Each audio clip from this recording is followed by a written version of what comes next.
Renault CEO Luca de Meo has confirmed the company is looking to make a return to the United States, most probably with its sporty sub-brand Alpine, and possibly by 2027 or 2028. De Meo says Alpine, which last week revealed an exciting electric hot hatch concept. The A290-SS, the production version of which will share its platform with the recently announced Renault 5 EV, already has Tiguan-sized EV crossover under development for launch in 2025 and is contemplating two even bigger EVs for the US market.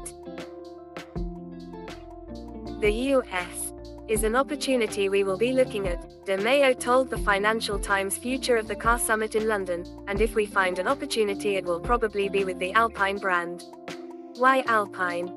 Renault exited the US in 1987 after selling AMC to Chrysler, though Renault engineer François Castaing stayed in Detroit to famously engineer the Jeep Cherokee and the Chrysler LH cars, among many others, and Alpine is perhaps better known to Americans because of its presence in Formula One. Significantly, De Meo acknowledges that both the A290-SS, which will launch in Europe in 2024, and the larger EV crossover coming in 2025 are both too small to attract enough buyers in the US. We are looking at bigger cars because we need them to get access to richer markets, he says. These bigger Alpine EVs would be a coupe and an SUV, says De Meo, each roughly the size of a C-Class or E-Class Mercedes-Benz and scheduled to appear in 2027 or 2028. Alpine's light and nimble A110 Coupe is a highly engaging car. Legendary Grand Prix racer and hypercar designer Gordon Murray uses one as his daily driver, so upsizing, creating SUVs, and making the switch to heavier EV powertrains presents a real challenge for the brand. The A290-SS concept provides some clues as to how it might be done. Like the Renault 5 EV, the production version of the 160-inch long, 73-inch wide A290-SS will roll on Renault's new single-motor front-drive CMF EV electric vehicle architecture, which has been developed in conjunction with Nissan and Mitsubishi.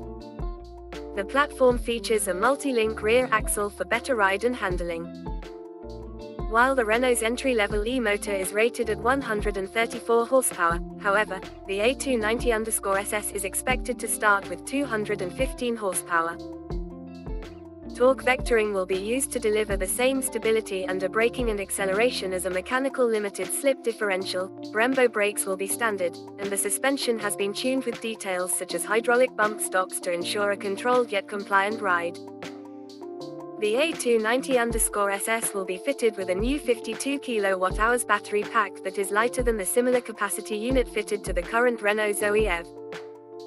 CMF EV is a highly flexible architecture, which means its length and track can be increased to create the Alpine Coupe and SUV EVs sized to appeal to American buyers.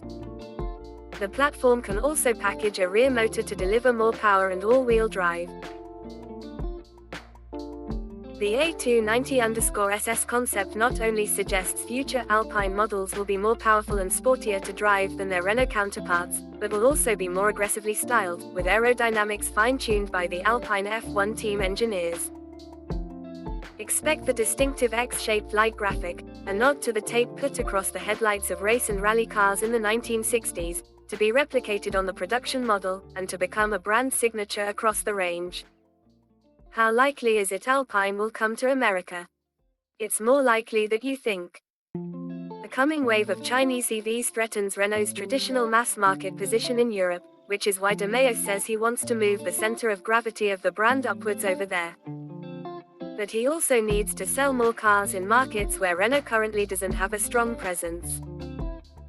Against that background, bringing to America Alpine, with its sports car history and glamorous F1 link giving it a more premium appeal than the quotidian Renault brand, seems like a logical strategy.